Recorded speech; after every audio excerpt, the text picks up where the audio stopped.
Wild Nights. A lot of people ask me about Wild Nights. What's it all about? To enjoy my Wild Nights, I utilize Carver's favorite 3 rules. Number 1, don't bend anything. Rule number 2, there's no room for another. And rule number 3, never stood up against the champ. I decided to relate these concepts to my Wild Nights. Rule number 1, don't bend anything. I'm standing on my patio one morning and I catch the mail carrier trying to deliver letters. I intercept him, and you can see where this is going. No, not bending, but I did get an invite to a rather happening party as far as Wild Nights is concerned. I'm at this beach house, and I'm so drunk I forgot to bring a housewarming gift. I am intercepting into this thing.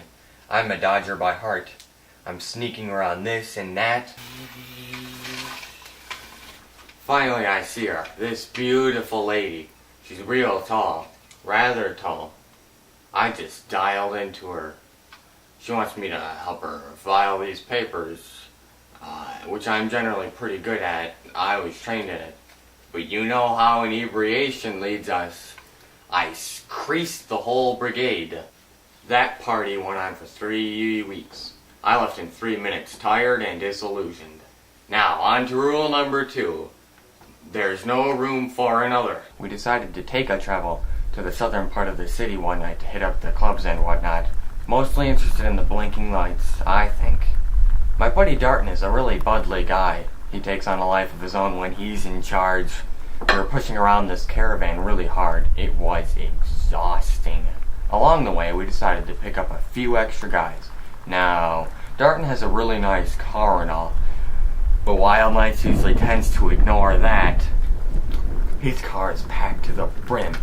Not an inch left to cough. We are wigging out, man. This is unbelievable. Anyway, we see one more guy, and who could think that one more guy would hurt? Not me. But this guy's got this bucket, and it is full of chocolate shake. They were having a deal or something.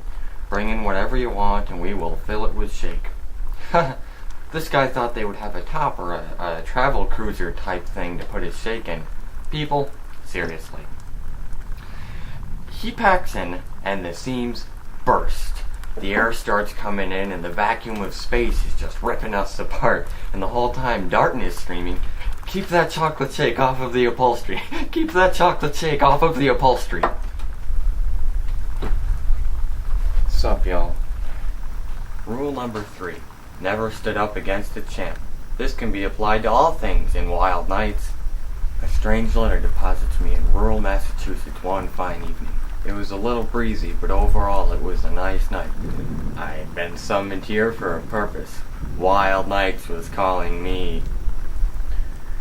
I crawled into this place on all fours and jumped over the gate.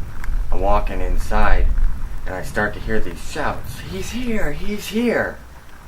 I didn't know what this crap means, so I just keep walking. Suddenly, these 2 dudes grab me. They pull me into some kind of prep room. There's these photographs all over the walls. Beautiful old photos of nature. I'm just taking in these photos with some party gals when I am informed that it is time. Suddenly, it hits me. My wife wanted a grand piano, and I had agreed to fight a mythological creature to get it for her. The things we do for love. This was hand-to-hand combat. He chops, I chops. He slices, I slices. All around us the party's raging on. These people are craving more of these lights. They're lusting for bloodshed that only a battle like these can provide.